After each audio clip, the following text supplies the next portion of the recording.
algumas pessoas aqui já me conhecem. Eu estou aqui na cidade há 30 anos e vim para cá porque eu, como servidora pública, fui trabalhar na prefeitura, só que eu não tenho a quietude suficiente para ficar num único lugar. Então, além da prefeitura, eu comecei a desenvolver o trabalho de consultório, de consultoria, e quando eu era menina no Rio de Janeiro, meu pai não deixava sair, então eu tinha que ler. Então eu lia bula de remédio, tudo que passasse na minha frente eu estava lendo. Então estudar para mim é muito natural. E algumas pessoas aqui conhecem uma senhora chamada Lúcia Galvão, né? E ela faz o uso de uma afirmação do Swami gente, decorei tanto o nome dele e esqueci. Mas ela faz uma colocação que eu penso que pode ser a base de tudo que a gente está aqui conversando. Quando nós usamos a Deus como um meio para ter a vida do mundo, nós somos materialistas. Quando a gente usa o mundo para chegar a Deus, nós somos espiritualistas. E espiritualista não é fazer todo dia. Espiritualista não é só joelho no chão todo dia. Espiritualista é cuidar de todos, inclusive daqueles que a gente comanda. Não é só amar dentro de casa, não é só amar o parente, mas é amar aqueles que estão sob a nossa coordenação e, enquanto CDL, amar a cidade. Então, é da responsabilidade hoje do Fábio e de toda a sua comissão de dar uma qualidade diferenciada a todos os Goitacazes. E para tal, é muito importante que ele possa colocar este ingrediente, espiritualidade. Porque é na espiritualidade que a gente tem qualidade de vida. E é na espiritualidade que a gente, com muita naturalidade, não enfrenta certas coisas. Eu acho que vocês têm noção, mas nós estamos aí às portas de ter uma norma estabelecida nas empresas que se chama NR1. Ela vai estar falando sobre os aspectos psicossociais ameaçadores dentro da organização.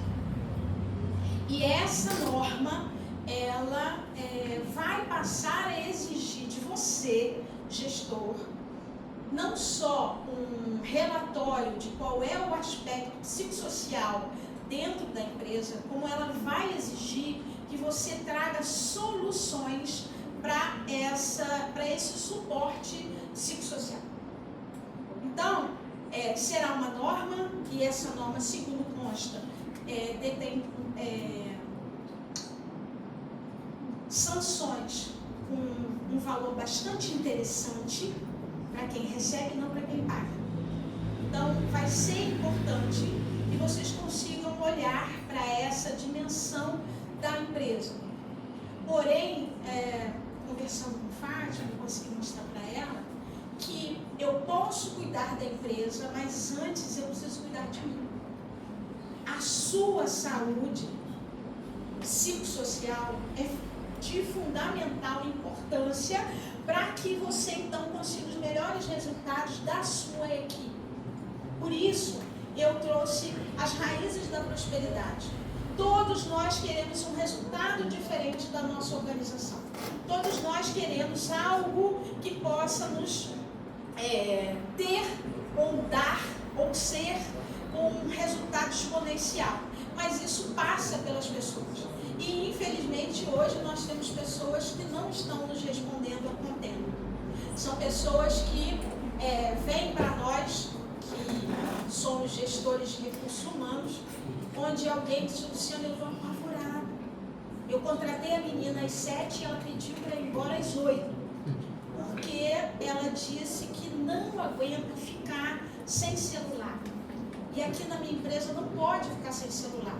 Então ela entrou às 7, 8 horas ela disse: eu não aguento. E ela então vai embora. Nós hoje temos jovens que têm uma formação alta, né? Eles têm uma colocação muito forte, mas infelizmente eles não têm uma qualidade emocional como nós gostaríamos. Por quê? Porque nós hoje, eu ontem fiz 59 anos e... ontem quem fez foi o meu neto. O que acontece é que a nossa geração, quando nós éramos pequenos, a coxa do frango era para o nosso pai. A gente não podia comer. Quando chegou a nossa vez, a coxa do frango é para o filho. A gente ficou sem coxa. Foi ou não foi? Tá certo? Então, um monte de coisa que a gente queria no nosso tempo era dos nossos pais. Quando nós nos tornamos pais e o direito era nosso, ficou dos filhos. E nós, então, ficamos nesse meio. E é um limbo. E é um limbo que não gera qualidade. E que se essa qualidade não for bem trabalhada, ela traz impacto. E é onde nós hoje percebemos o maior impacto é no resultado organizacional. Seja no seu escritório, seja na sua loja, seja na sua empresa de grande, médio ou pequeno porte, não interessa. Mas é lá que você vai perceber. Por quê?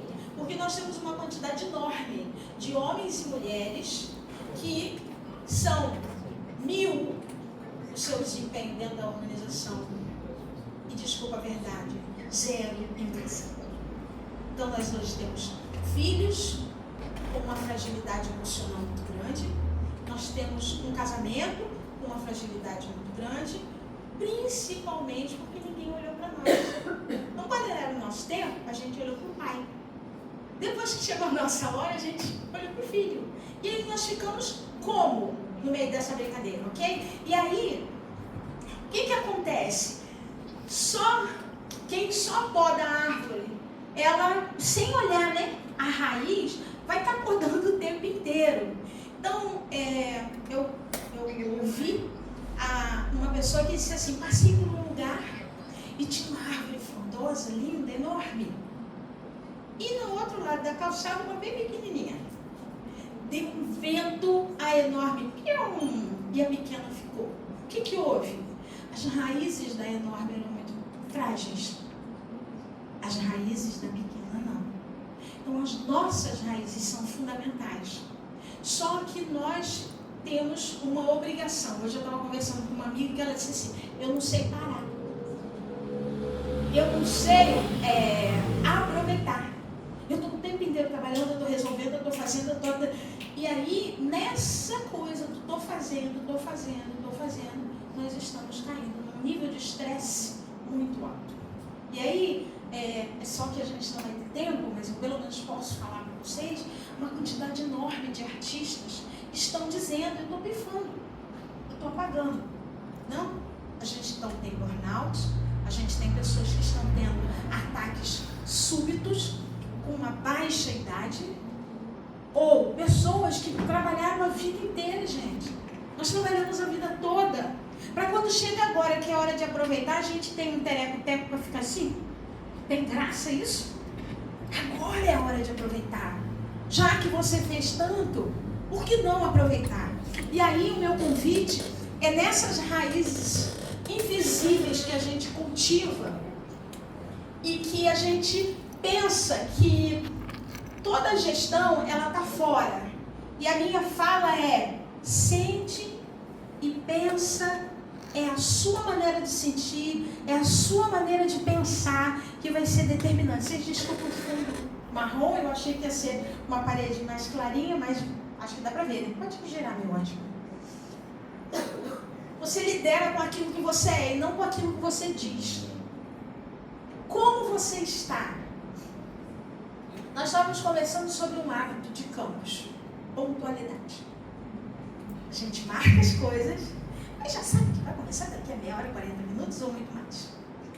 E aí eu estava conversando com a minha amiga e disse para ela assim, eu também já fui muito impontual. Até que alguém, por meio de pesquisa, me provou que se eu não uso de pontualidade, o meu dinheiro também não vai ser pontual. Eu falei, opa! Como é que é? Rapidamente eu comecei a prestar atenção no horário. Eu confesso que eu não gosto de esperar. Eu não fiz isso por causa da hora. Eu fiz isso por causa de todo o movimento financeiro que eu quero. Então, muitas vezes, nós hoje deixamos para cuidar do casamento a hora que alguém diz assim, estou indo embora. Nós paramos para olhar para o nosso filho a hora que alguém diz assim, olha, está dando problema. Mas nós podemos fazer um movimento preventivo. E por que eu estou sugerindo esse movimento preventivo? Você vai ser convidado a enfrentar a NR1. E você vai ter que gerar movimentos de qualidade de vida dentro da sua empresa. Já não é mais uma escolha. As grandes empresas, elas terão lei de incentivo. Depois, se vocês quiserem, eu posso até passar o número da lei. Mas as médias e as pequenas, elas não têm tanto incentivo, infelizmente, ainda, né? Mas haverá um momento em que você vai ser apertado. E aonde te aperta mais é... Qual é o lugar que sente mais dor? O bolso. Né? E é esse bolso que, se você não cuida de maneira atenta, ele tem como se fosse um furinho no saco de açúcar. E aí esse furinho, eu queria dizer para você que o termômetro da história é você. Se você está bem, se você olha para a sua empresa de maneira produtiva, se você é positivo, se você trabalha as suas questões, a sua equipe está boa. Como vocês sabem, eu sou psicóloga, então existe um empresário que já não está mais entre nós, mas ele dizia assim, eu pago fulano de tal só para eu esculhambar ele.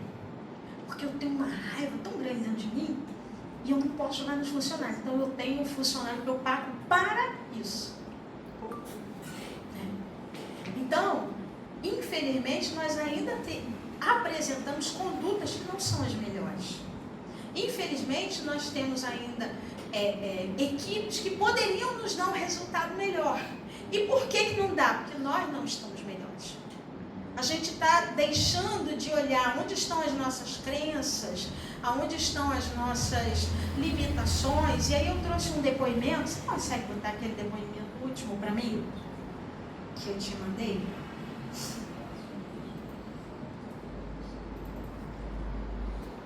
É mais o som que eu quero que vocês atentem, tá? Tá.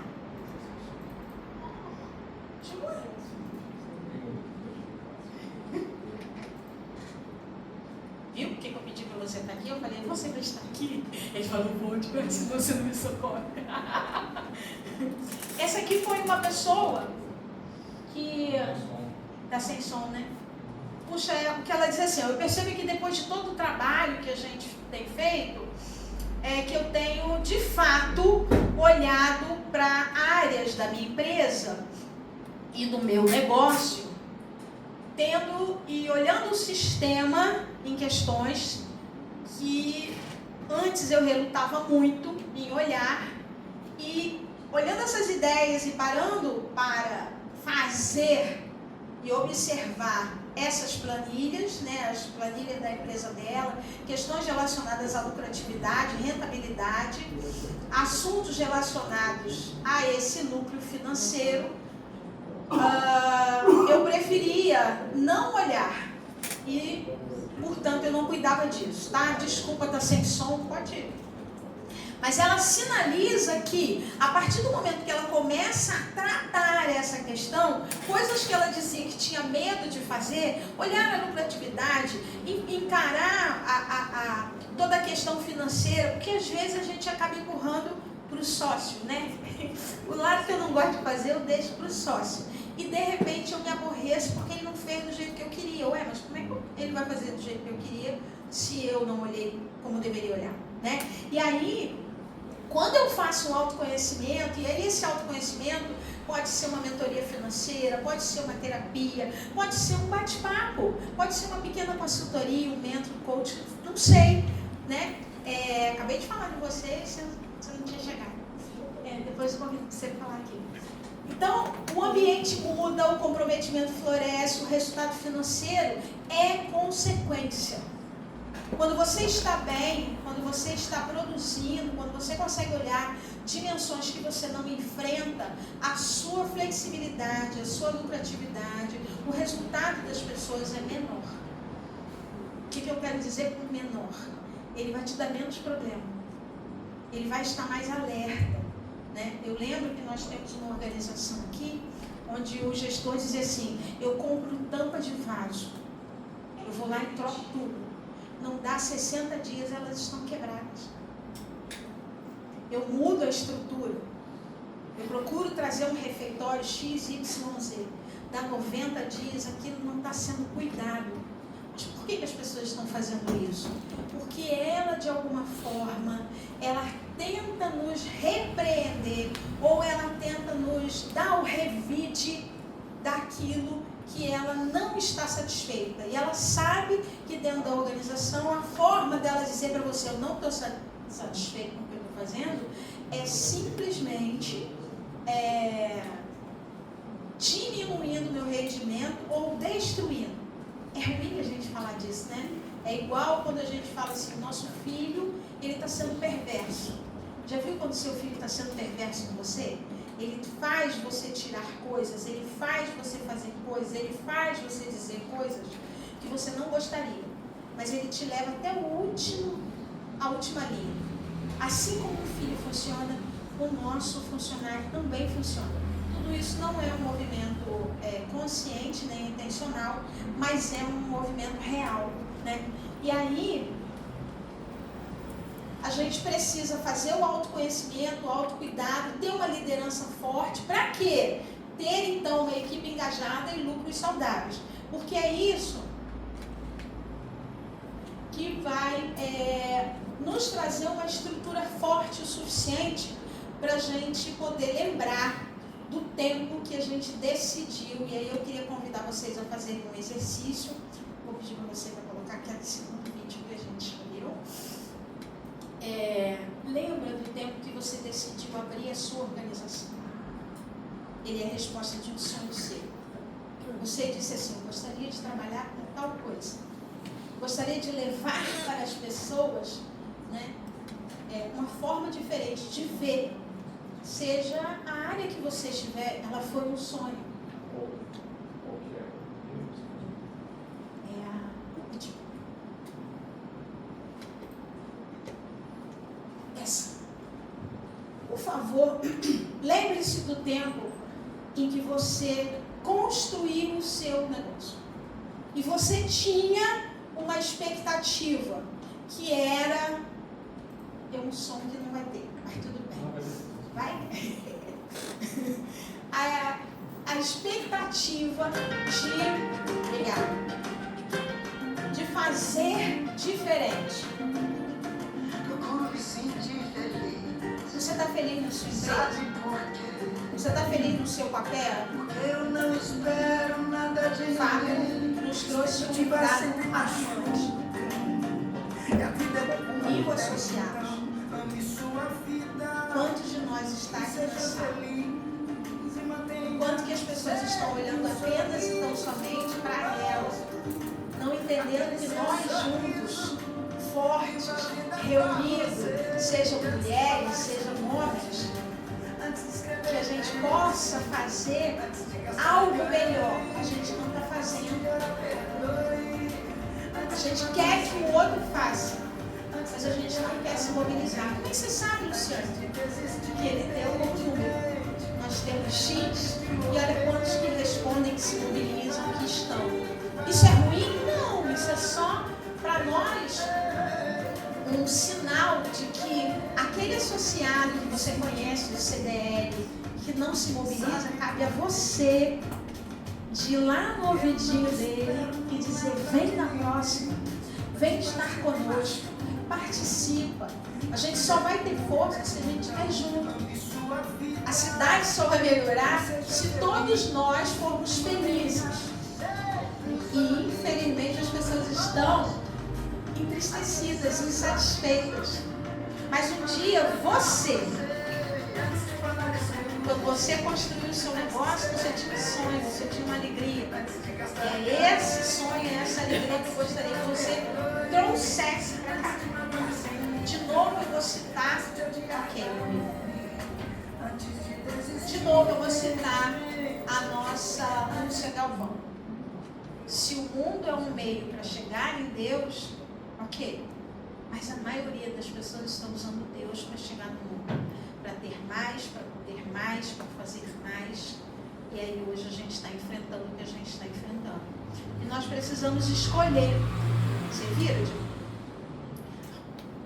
Nós vamos passar pelo autoabandono, porque isso é uma autossabotagem.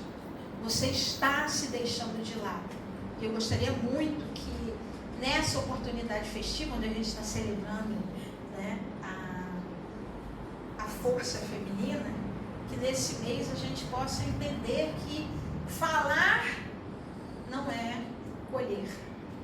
Dizer para o outro fazer não é uma colheita. A gente só vai conseguir fazer isso se a nossa saúde financeira ela puder impactar na nossa saúde global. Isso significa que muitas vezes nós temos histórias.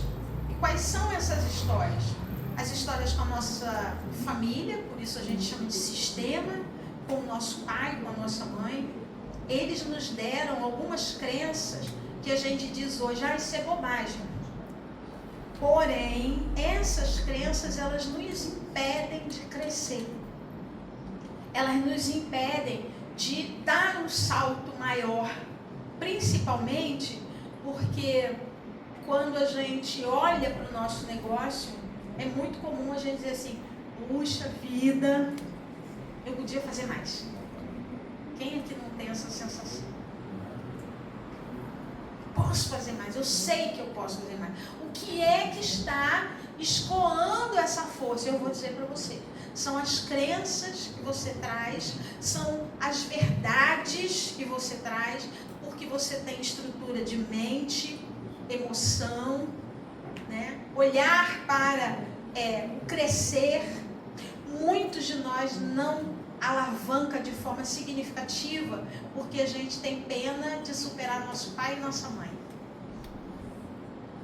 Como a gente se distancia demais desse pai e dessa mãe, chega um lugar que a gente começa a fazer topo. Bate ali e volta, bate e volta. E a gente precisa transformar e ressignificar essa relação, principalmente porque o verdadeiro inimigo são as crenças limitantes. E aí eu queria dizer para vocês o seguinte, 90% das decisões financeiras, elas são guiadas por emoção e padrão inconsciente. Então, por que eu não consigo? Porque eu estou presa nesses padrões. E eu preciso conhecer esses padrões. Eu vou convidar a Estela, que eu não avisei para ela, mas que ela tem 2 minutos para mim aqui. Estela é uma pessoa que